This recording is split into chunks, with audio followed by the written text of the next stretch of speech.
¿Qué tal? ¿Cómo están a todos? Bienvenidos otra vez a otro episodio del Insight Colectivo. Espero que se encuentren bien. Eh, Gracias por escuchar este nuevo episodio. Ya mitad de ombligo para todos aquellos que trabajan, entonces ya 2 días más, no pasa nada. Así que ánimo.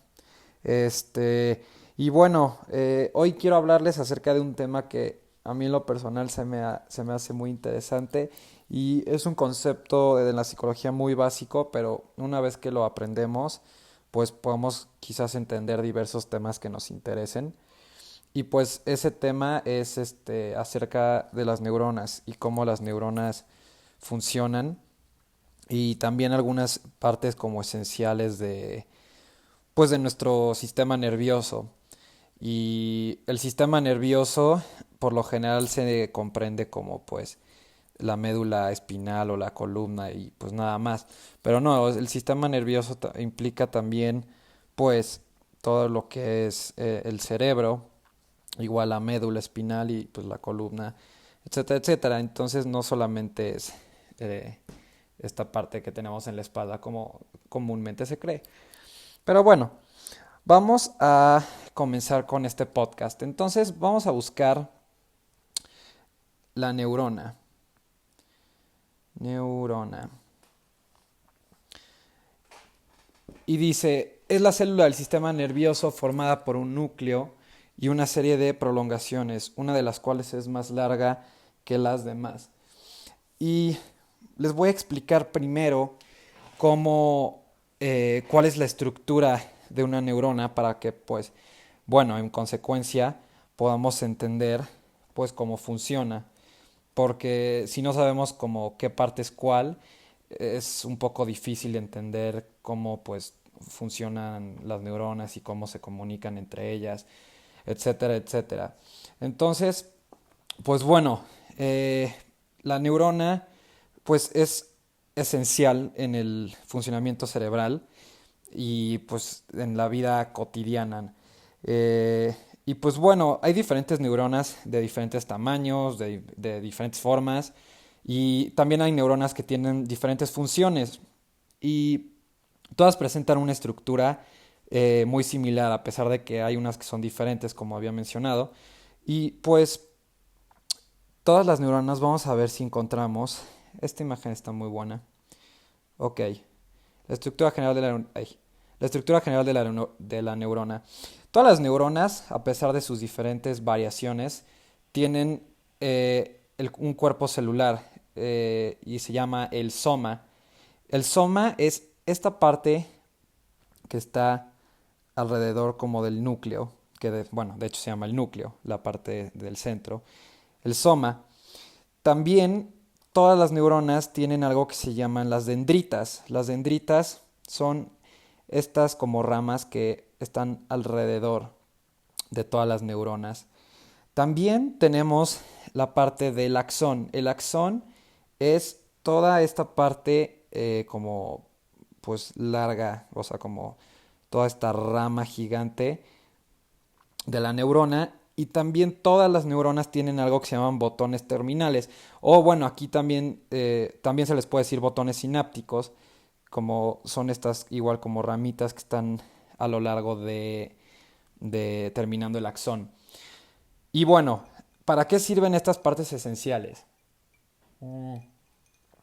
Entonces, pues todo esto, toda esta parte como azul, es el cuerpo celular de la neurona. Y las dendritas, pues que son las ramas de aquí alrededor, permiten la comunicación entre las otras neuronas. Van a ser las que van a permitir que las demás neuronas se comuniquen. El axón va a ser el que va a recibir los mensajes de otras neuronas y también va a ser el que va a transportar los mensajes. Los mensajes van a viajar a lo largo del axón y van a salir a través de las terminales sinápticos o bueno, los botones sinápticos y pues de ahí van a salir todos los neurotransmisores y sustancias químicas que van a afectarnos en nuestro estado de ánimo y en la forma en la que vamos a pensar. Entonces, esa es la parte esencial de la neurona, de la estructura de la neurona. Y pues bueno, la neurona es pues una unidad básica en nuestro sistema nervioso. Sin las neuronas, pues sería muy, muy, muy complicado que pudiéramos, pues, existir realmente. Entonces, bueno, vamos a la siguiente parte que les quiero explicar sobre los neurotransmisores. Eh, Vamos a buscar. um, Me faltó decirles, igual me acabo de acordar, un dato muy curioso es que en nuestro cerebro tenemos, no les dije, esa era una parte muy importante, que en nuestro cerebro tenemos billones de neuronas, con B de bueno, billones de neuronas, y vamos a buscar cuántas neuronas tenemos en el cerebro. Son billones de neuronas. Dice que el cerebro humano contiene 86 mil millones de neuronas y no como creían los investigadores del cerebro, que eran unas 100 mil millones de células. Yo a veces busco las cosas en inglés porque a veces son más confiables o hay diferentes resultados. Porque a veces en español las fuentes pueden ser un poco controversiales, como esta que dice universitam.com. No sé qué tan confiable sea esta fuente. Entonces vamos a buscarlo en inglés. How many neurons do we have? Por ejemplo, aquí dice 100 billones de neuronas. Entonces, es un estimado. En realidad, hasta la fecha del día de hoy, no sabemos cuántas neuronas en total pues hay en el cerebro, pero sí tenemos un aproximado y pues sí son billones de neuronas. También un dato curioso es que estas 100 billones de neuronas es, por decirlo así, como una analogía, es la misma cantidad de estrellas que hay en el Milky Way. O sea, en el espacio, vamos a buscarlo, la Vía Láctea, Milky Galaxy, me equivoqué, Milky Way. Ajá, ahí está. Entonces, por ejemplo, todas estas imágenes que están viendo es como si vieran su cerebro de neuronas por dentro. O sea, una cantidad de estrellas masiva. O sea, imagínense que ahorita estuvieran viendo como por dentro de su cerebro toda la cantidad de neuronas que hay. Entonces, sí es como un dato muy, pues muy interesante, como cuántas neuronas tenemos, que es un espacio gigante, el Milky Way, y lo tenemos todo adentro de nuestra cabeza. Entonces, miren, esta foto está padrísima, creo que es la de Apple, de hecho, pero si imagínense cuántas neuronas tenemos dentro que pues nos hacen funcionar. Y bueno, ahora sí, vamos a la parte de las neuronas. También un dato interesante es que las neuronas a veces pueden ser, eh, ¿cómo decirlo? Pueden ser, bueno, pues creo que sí, pueden ser como caníbales en realidad. O sea, las neuronas hay ocasiones que se comen entre ellas, porque es como su último recurso. Porque hay veces, por ejemplo, cuando nos hace falta agua, o sea, estamos deshidratados o no tenemos los suficientes nutrientes en el cuerpo. Esto se da, por ejemplo, mucho en los casos de la anorexia nerviosa, en los cuales yo trabajo mucho con pacientes con anorexia nerviosa y esto pasa mucho. Y se da, entonces lo que pasa es que las neuronas, pues como último recurso de energía, pues se empiezan como supongamos que están dos neuronas, ¿no? Y una neurona se empieza como a debilitar y la que está al lado, la neurona vecina, por ejemplo aquí, pues va a decir, bueno, yo también necesito cierta energía para sobrevivir, entonces pues digamos que se comen entre ellas para que puedan subsistir. Y pues esto en un lenguaje coloquial significa pues un deterioro cerebral y pues también el cerebro se empieza como a comer en sí, por decirlo así, se empieza a comer. Y yo sí me he dado cuenta, por ejemplo, como les digo, en pacientes con anorexia nerviosa, en algunos casos, no en todos, pero que sí hay un deterioro en las funciones mentales. La atención de la paciente a veces es un poco, pues, deficiente, la inteligencia también se reduce un poco, algunas capacidades mentales como que sí se llegan a reducir. Entonces, pues ya saben, es muy bueno tener siempre el cerebro bien hidratado y pues también comer siempre de una manera adecuada. Y vamos a buscar, ahora sí, les voy a enseñar los tipos de neuronas eh, que hay, las básicas por decirlo así. Cuando recibimos cuando recibimos sensaciones del exterior, hay tres tipos de neuronas que nos hacen pues sentir y percibir las cosas. Las primeras, vamos a buscarlas, son las neuronas sensitivas. Ok, entonces, hay tres tipos de neuronas que se encargan de recibir los estímulos externos. Y las primeras son las neuronas sensitivas, que son las que acabo de buscar. La segunda son las motoras, ajá. Y estas ahorita les voy a explicar también para qué funcionan. Y también hay unas que se llaman interneuronas. Y pues bueno, tienen un papel muy importante pues en la comunicación con nuestro cerebro, en cómo vamos a reaccionar cuando sintamos alguna cosa o así. Entonces, lo voy a buscar, de hecho, más bien neuronas sensitivas, interneuronas y motora. Está buenísimo. Y como les mencioné al principio del video, hay neuronas que son como de diferentes formas, pero la estructura es muy similar.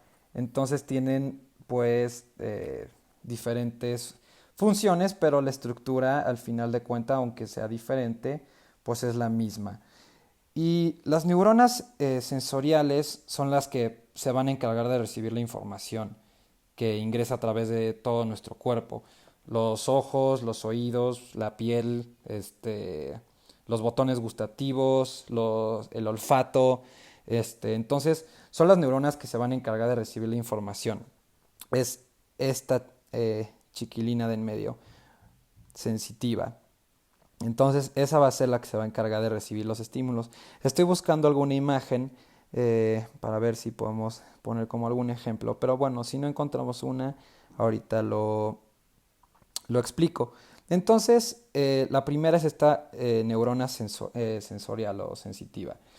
Luego, la interneurona, que es la que se encuentra aquí a la izquierda, para aquellos que están viendo, la interneurona es la neurona que se va a encargar de la parte de la asociación. Son las que llevan los mensajes de la neurona sensitiva a la neurona motora. Entonces, como digamos así, como la intermediaria, creo que se dice. Ajá, la intermediaria. Entonces va a ser la que se va a encargar de este proceso. Y son las que realizan casi todo el trabajo, pues, el sensorial. Luego, por último, tenemos del lado derecho la neurona motora. La neurona motora es la que se va a encargar, pues, de llevar la información al cerebro y del cerebro la va a llevar a la médula espinal y de la médula espinal se va a ir hacia los músculos o hacia las glándulas. Voy a buscar una imagen de todo el sistema nervioso para que se puedan dar una idea. Sistema nervioso. Vamos a ver. Ok, buenísimo. Perfecto. Quiero ver si hay algún GIF para que puedan ver cómo se distribuye todo. Ok. Ok, bueno, les voy a enseñar aquí en la imagen entonces. Entonces, si ignoren los nombres, no se enfoquen ahorita en eso. Entonces, lo que pasa va a ser, pues bueno, recibimos un estímulo No sé, supongamos que la persona pisa un clavo, ¿no? Y el primer grupo de neuronas, pues va a ser el de las sensoriales, ¿no? Después el siguiente grupo va a ser el de las interneuronas y el último las neuronas motoras. Entonces las neuronas motoras van a llevar todo del cerebro se va a ir a la médula espinal, que es toda esta parte como blanca que se ve atrás, por decirlo así, que está a lo largo de la espalda. Y de la médula espinal se va a ir hacia los músculos. Entonces son señales nerviosas que nos van a hacer pues reaccionar ante cierto estímulo. Este, así es como funcionan tres tipos de neuronas, que son muy importantes. Va de adentro, de afuera hacia adentro, y el proceso de reacción es de adentro hacia afuera. Entonces, esas son las neuronas que eh, tienen un proceso pues muy grande dentro de nuestro comportamiento. Luego hay una parte muy interesante. Las neuronas motoras, por ejemplo, cuando dormimos, se apagan. Si no se apagaran, por decirlo así, no podríamos, pues, literalmente dormir, porque no, nuestro cuerpo se estaría moviendo, estaríamos teniendo reacciones, pues, musculares al dormir. No sé si les ha pasado, este, que a veces se están quedando dormidos y de repente como que, ¿cómo se llama? Como que, no sé cómo explicarlo, como que les da un susto, por decirlo así, como que brincan, como si se fueran a caer, por decirlo así. Por ejemplo, en ese proceso, no sé si me di a entender, pero para los que no les ha pasado es una sensación muy curiosa, porque te estás quedando dormido y de repente, como que, has- de repente te despiertas y como que sientes que te estás cayendo en algún lugar, como en un vacío, por decirlo así. Entonces es una sensación muy fea. Para los que no les ha pasado, qué bueno, porque es una sensación muy, muy fea. Pero creo que es muy común, de hecho. Y esa explicación de por qué nos pasa eso es porque el cerebro está dejando de recibir oxígeno y pues en consecuencia pues sangre, etcétera, etcétera. Entonces, de hecho, las neuronas, todo este grupo de neuronas que acabamos de ver, pues juegan su papel y activan a las neuronas motoras para que podamos como pues reaccionar y no morir literalmente, porque si no dejaríamos de respirar y pues bye bye, ¿no? Por ejemplo, también cuando dormimos, nuestras neuronas sueltan una sustancia que se llama melatonina. Eh, y por ejemplo, les voy a poner, hay medicinas que tienen melatonina, pero de hecho, la melatonina, esta creo que es la más famosa, de hecho, que todos los americanos la toman. No sé por qué todos los americanos tienen problemas para dormir, pero, pero bueno, la melatonina, de hecho, se ha comprobado que no es efectiva, de hecho es un placebo. El efecto placebo, para los que no saben qué significa esto, es pues que te están dando algo para que lo consumas y te van a decir que tiene como cierto efecto y que esa medicina te va a hacer cierto efecto, pero en realidad no te hace nada, solamente es como tu propio cerebro creyendo que va a hacer algo y en consecuencia funciona. Vamos a hacer un episodio un día del efecto placebo, es muy interesante.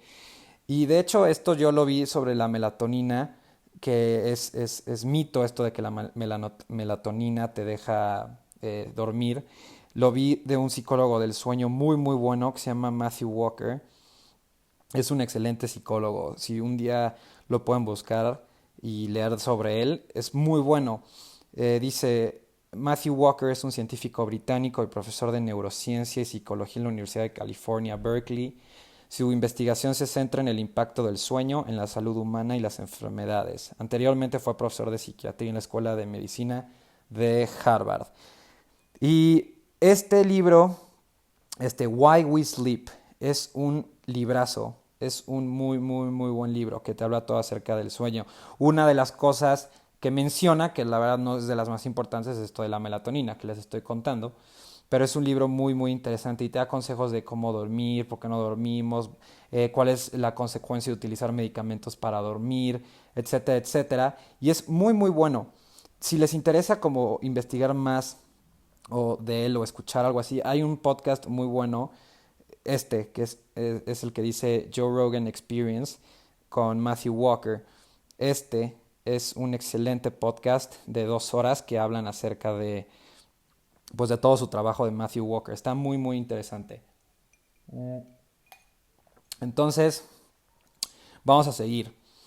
Y pues bueno, ya vimos las neuronas, que son su estructura, cómo se comunican a lo largo del axón, los botones eh, sinápticos, las dendritas, etcétera, etcétera. Los tipos de neuronas, las sensitivas, interneuronas y las motoras. Entonces vamos a ver lo que es la sinapsis, ¿vale? Sinapsis. Hay dos tipos de sinapsis, la química y la eléctrica, por eso me sale aquí. Pero bueno, les quiero explicar primero cómo funciona. Entonces, la sinapsis aquí, antes de explicarles cómo funciona, la sinapsis es cuando se conectan, se comunican dos neuronas y a través de esta comunicación de las dos neuronas se van a soltar ciertos neurotransmisores. Google dice que la sinapsis es la región de comunicación entre la neurita o prolongación citoplasmática de una neurona y las dendritas o el cuerpo de otra. O sea, en español, lo que les acabo de decir. Este, entonces vamos a ver cómo funciona la sinapsis. Esta imagen es buenísima. De hecho, es la que siempre uso para presentaciones o así porque es muy, muy, muy completa. Entonces, vamos a ver cómo funciona. Entonces tenemos la parte amarilla de arriba es una neurona y la de abajo es otra neurona. Entonces, esta imagen que están viendo les voy a mostrar neuronas. Esa pequeña imagen que están viendo es esta parte ay, entre los botones y las dendritas. Sí, es como esa última parte microscópica donde se ve el puntito, ahí mero. Entonces, bueno, vamos a regresar. Entonces, en la sinapsis, lo que pasa es que tenemos las vesículas sinápticas. Las vesículas sinápticas, que son como estas bolsitas blancas que se ven, son las que contienen todos los neurotransmisores. Y pues hay diferentes tipos de neurotransmisores. Los más importantes son la dopamina, la dopamina, aceticolina y serotonina. Entonces, esos son de los más importantes. Tenemos muchos más, pero bueno, esos son unos muy importantes. Entonces, tenemos las vesículas sinápticas, los neurotransmisores dentro de estas y este espacio como blanco que se ve en medio entre una neurona y otra se llama espacio sináptico y es donde se van a intercambiar todos los neurotransmisores, ¿vale? Y la parte amarilla es, como dice en la imagen, el axón terminal, es donde pues termina la neurona, por decirlo así, y el botón dendrítico, toda la parte verde, donde se reciben todos los neurotransmisores, ¿vale? Entonces, lo que va a pasar es que a través de señales eléctricas, la neurona va a comenzar por decirlo así, a explotar las vesículas sinápticas, o sea, las bolsitas, y van a comenzar a salir neurotransmisores. Estos neurotransmisores van a comenzar a volar, por decirlo así, aquí, al espacio sináptico que está entre una neurona y otra. Cuando pasa esto, los neuroreceptores, así se llaman, que son como estas cositas moradas, son los que van a encargarse de recibir todos los neurotransmisores que salen del axón terminal. Entonces se reciben todos estos neurotransmisores, entran al botón dendrítico y pues conforme se va soltando la sustancia, esta sustancia, dependiendo la que soltemos, se va a esparcer a lo largo de todo el sistema nervioso. Recordemos que el sistema nervioso no es el cerebro, y la médula, músculos, etcétera, etcétera. Entonces, así es como funciona la sinapsis. Les voy a enseñar un video para que puedan ver visualmente como si estuviéramos dentro de nuestro cerebro. Como si estuviéramos dentro de nuestro cerebro. Es que busqué un video muy chistoso hace rato, por eso me salió esto. Pero bueno, regresando al tema, sinapsis, ay, sinapsis neuronal. Entonces, es un video muy bueno para que lo vean. Es como literalmente si estuviéramos dentro de nuestra cabeza y pues para que vean cómo funciona la sinapsis y lo puedan ver visualmente y no solamente a través de una imagen. Entonces, pues siéntense, relájense y pues escuchen el video. Y bueno, para los que lo están viendo, pues vean cómo funciona.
Esas son como las bolsitas blancas que estábamos viendo.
Ok, este video no es mío para que no me vaya a meter en problemas de copyright o esas cosas.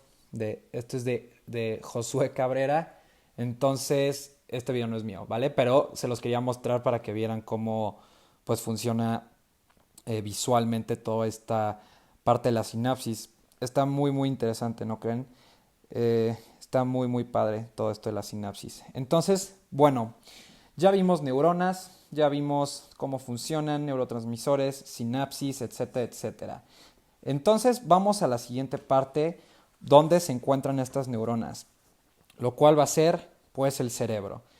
Y el cerebro tiene muchísimas, muchísimas estructuras. Obviamente no vamos a ver todas, vamos a ver las básicas, pero son importantes, no porque sean básicas, no lo son. Entonces, el cerebro. El cerebro, pues, para aquellos que no sepan o algunos datos del cerebro, el cerebro pesa alrededor de 1.3, 1.4 kilogramos más o menos. El cerebro en realidad, el mito, si están comiendo o algo, les recomiendo no ver, entonces dejen su celular ahí.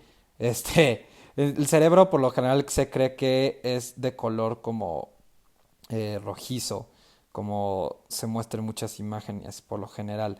Pero en realidad el cerebro no es rojizo, en realidad el cerebro es como grisesón, es como de color gris. Voy a buscarlo para propósitos de investigación y que lo vean. Por ejemplo, este es un cerebro real, este también es un cerebro real, y así se ve rojo, pero digámoslo, su color natural, pero se ve así por la sangre, etcétera, y por otros líquidos que hay alrededor del cerebro. Pero en realidad, el cerebro normal de color, esta foto, es de este color, es como un color medio grisesón, es como color gris. Y la textura, por ejemplo, si quieren imaginarse como de qué textura tiene, cómo se siente un cerebro, es como una textura como esponjosa, como el tofu. Bueno, ya se la regué para aquellos que les encanta el tofu, pero es como una textura de tofu, como ese nivel como de suavidad, por decirlo así, como de esponjosidad. Es como un tofu, por decirlo así, la textura del cerebro. Y bueno, vamos a las partes esenciales del cerebro. Vamos primero con algo que se llama el tallo cerebral. El tallo cerebral va a ser para que lo puedan ver en la imagen. Es esta parte verde y amarilla, ¿vale? Eso va a ser el tallo cerebral, aquí lo podemos ver, que se conforma por el tálamo, cerebro medio, puente barolio, bulbo raquídeo y la médula espinal. Entonces, el tallo cerebral, aquí les dejo las imágenes, pues nos va a ayudar para funciones, por ejemplo, para funciones básicas de la respiración, para el control cardiovascular y también nos va a ayudar para la conciencia. Si no tuviéramos tallo cerebral, adiós, no podríamos estar conscientes de nada, no podríamos pensar ni respirar, ni el corazón no podría funcionar, nada de eso, ¿vale? Esa es la primera. Luego, el segundo, el cerebelo. El cerebelo es esta parte que está como aquí escondida por debajo del cerebro. Y el cerebelo de lo que se encarga es de las funciones motoras. Miren, aquí hay una imagen buenísima. El cerebelo. El cerebro contribuye a que los movimientos sean uniformes y coordinados. También, exactamente. También la coordinación. También se encarga el cerebelo de las funciones motoras, de que tengamos un buen balance, etcétera, etcétera, etcétera. De eso habla el cerebelo. Esa es su función, una de sus funciones, porque en realidad tiene muchas, pero esas son las principales. Vamos ahora a algo que se llaman los lóbulos del cerebro. Los lóbulos del cerebro son cuatro. Son estos: frontal, temporal, parietal y occipital. Vamos a ver uno por uno, pero se los quiero enseñar en esta aplicación. A mí me encanta esta aplicación, es muy muy buena. Eh, entonces vamos a buscar el primero, que se llama frontal lobe. Okay. Aquí está, el lóbulo frontal, ¿vale? Ya. Entonces, el lóbulo frontal es en esta imagen es el que está colorido. Y bueno, se divide en diferentes partes: el córtex prefrontal, el área de Broca, el área motora primaria, etcétera, etcétera, ¿no? Pero bueno, el lóbulo frontal, ¿de qué se va a encargar? El lóbulo frontal se va a encargar principalmente, tiene muchas funciones, como he dicho, de la atención, nuestra capacidad de atención, nuestra capacidad de la resolución de problemas, eh, también de las funciones ejecutivas, que ya lo hemos visto, que es la planificación, cómo vamos a planear las cosas, este, y diferentes herramientas que nos permiten ser más adaptativos. Es que le estoy dando aquí la vuelta al cerebro para que lo puedan ver completamente el lóbulo frontal. Entonces, si las funciones ejecutivas, planificación, este, también está la función ejecutiva de automonitoreo y entre otras. Entonces, lo pueden ver en otro capítulo de episodio del Insight Colectivo. todas las funciones ejecutivas, ¿vale?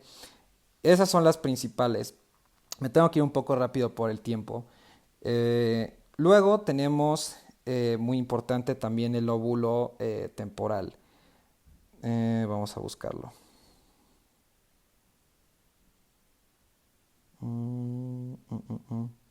Ok.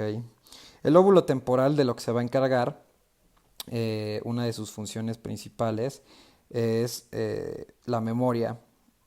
Aquí está. El lóbulo temporal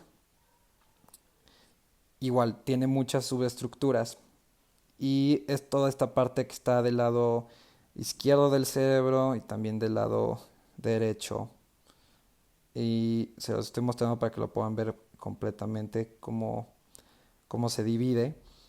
Y el lóbulo temporal, pues bueno, entonces como les dije, se encarga mucho de la parte de la memoria y entre otras cosas.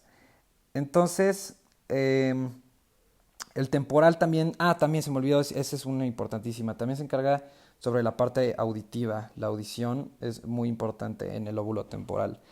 Luego, el otro lóbulo que tenemos es el lóbulo occipital. Vamos a buscar occipital. El lóbulo occipital, que se encuentra en la parte de atrás de nuestro cerebro. El lóbulo occipital se va a encargar principalmente de la visión. Se va a encargar principalmente sobre toda esta parte de la visión, sobre no es cierto, el entendimiento del lenguaje es en el otro. Pero sí, la parte visual se encarga mucho el lóbulo occipital. Aquí igual, eh, hay más información por si quieren ver más estudios de caso, funciones asociadas, como dije, visión. Es como es el lóbulo, por decirlo así, el más aburrido de todos. Desórdenes asociados en el lóbulo occipital, pueden ser alucinaciones, este, ceguedad, inhabilidad para ver los colores o la orientación, sinestesia, etcétera, etcétera. Está muy buena esta aplicación, les recomiendo que la bajen, muy buena. Este, por último tenemos el lóbulo parietal, ese no lo hemos visto. El parietal, vamos a buscarlo, aquí está, parietal lobe. Aquí está, entonces, uy, ahí está, ahí lo tenemos, el lóbulo parietal. Y está como toda esta parte arriba de nuestra cabeza, como en la parte de atrás y en los lados. Entonces ahí es donde se encuentra el lóbulo parietal. En la parte de adelante, del lado izquierdo, está el lóbulo frontal y atrás está el occipital. Entonces ahí está el parietal. Y el parietal se va a encargar mucho sobre el entendimiento del lenguaje. También se va a encargar sobre la percepción, el tacto, la presión, la vibración. Se va a encargar de esas funciones principalmente. Entonces, esos son los lóbulos más importantes que tenemos. Y algunos mitos que quería compartirles en el video para que ya no hubieran dudas, por decirlo así, es que uno es que he escuchado mucho y me han dicho muchos, incluso psicólogos también me han dicho, que no utilizamos el 100% de nuestro cerebro. Eso es completamente mentira. Es completamente mentira que no usamos el 100% del cerebro. Eh, Voy a buscarlo. Uh, si no pudiéramos, de hecho, yo había leído en un estudio que de hecho usamos más del 10% este, del cerebro incluso cuando nos dormimos. Cuando estamos durmiendo usamos obviamente mucho menos del porcentaje del cerebro cuando estamos despiertos, pero usamos de hecho mucho más del 10%. Este, y seguramente hay muchos estudios por aquí, pero pues bueno, en lo que lo encontramos. The 10 percentage of the brain myth, vienen incluso ya aquí, ya está como mito en Wikipedia. Y es completamente falso este mito. Entonces, cuando les digan que solo usamos el 10%, no sé qué, esto es completamente mentira. Si no usáramos el 100% del cerebro, si nos pegáramos en alguna parte, por ejemplo, si nos pegáramos en el lóbulo frontal, tendríamos alguna lesión y en consecuencia a lo mejor no podríamos pensar bien o tener una buena atención o un buen automonitoreo nuestro, entre otras cosas. Entonces, esa es una de las evidencias, por ejemplo, que utilizamos el 100% del cerebro. También hay han habido estudios, pero les digo, no recuerdo quién lo hizo ni nada, pero ya lo he leído, sobre resonancias magnéticas funcionales. Y estas resonancias magnéticas funcionales nos permiten, pues, ver cómo qué partes del cerebro están activas en determinadas circunstancias, en determinados eventos y así. Y los psicólogos lo utilizamos para diferentes propósitos. Bueno, algunos. Entonces, por ejemplo, gracias a la resonancia magnética podemos saber precisamente que utilizamos el 100% del cerebro. ¿Vale? Por ejemplo, esta imagen dice math, not math, numbers and calculation. Entonces, son las diferentes zonas del cerebro que se activan, por decirlo así, en las matemáticas. Ahí está como lo rojo, el verde en los números y el azul cuando hacemos cálculo. Entonces, esta ha sido muy efectivo, la resonancia magnética funcional.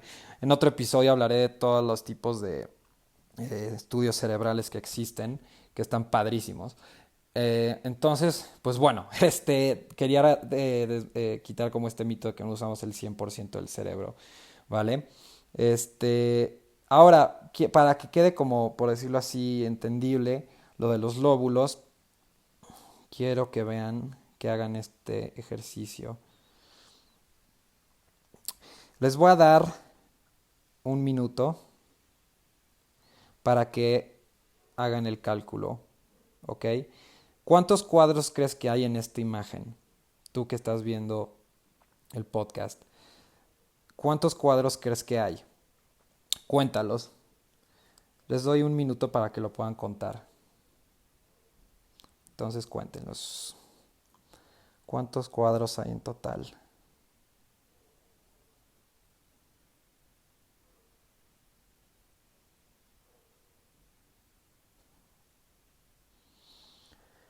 Ahorita que están, bueno, probablemente si lo están haciendo no me van a escuchar mucho, pero ahorita que están haciendo esta actividad, por ejemplo, están utilizando el lóbulo occipital con la visión, están utilizando el frontal, bueno, de hecho están utilizando todos sus lóbulos, frontal su capacidad de atención para resolver los problemas, su memoria para acordarse de cuántos cuadros hay, el parietal porque están entendiendo lo que estoy diciendo, el lenguaje. Entonces, por decirlo así, ahorita están utilizando todos los lóbulos de su cerebro, están soltando neurotransmisores, quizás unos que se están estresando con este ejercicio, estén soltando ciertas sustancias, etcétera, etcétera. Pero bueno, háganlo.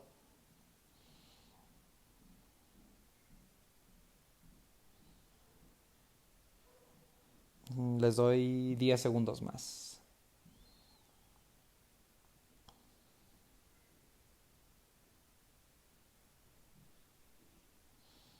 5, 4, 3, 2, 1. Bueno, vamos a ver cuántos cuadros hay en total, ¿vale? Veamos. Aquí sale la respuesta de cuántos hay en total.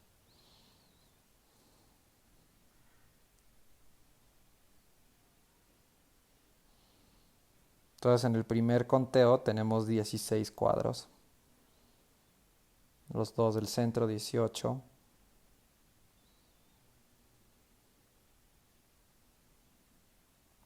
26.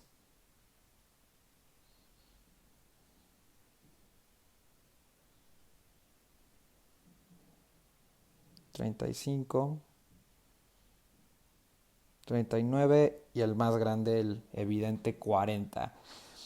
Es un ejercicio que tiene su truco, obviamente, pero se los quería poner para que vieran y también pues que fuera una parte divertida y también pudieran comprender cómo utilizan los lóbulos de su cerebro. El frontal, por ejemplo, lo utilizaron para atención, el temporal para la memoria, para acordarse cuánto sabían, el parietal lo utilizaron porque entendieron mi lenguaje, el occipital porque estaban viendo todo lo de los cuadros, etcétera, etcétera. Entonces, es una actividad que está muy cool. Y pues bueno, ya se nos acabó el tiempo. Espero que les haya gustado el podcast de hoy, sobre neuronas, el cerebro, sinapsis, etcétera, etcétera. Es un tema muy padre. Igual en otros podcasts voy a hablar sobre pues otras estructuras del cerebro, porque hay muchísimas y hay otras que también son muy muy padres dentro del cerebro y pues para que podamos entender cómo pensamos, etcétera, etcétera. ¿Vale? Entonces, pues eso sería todo. Muchas gracias por escucharme hoy miércoles. Espero que les haya gustado. Que tengan bonito día, que les vaya muy bien a donde quiera que vayan. Y pues nos vemos hasta el siguiente miércoles para otro episodio del Insight Colectivo. Gracias a todos. Bye bye.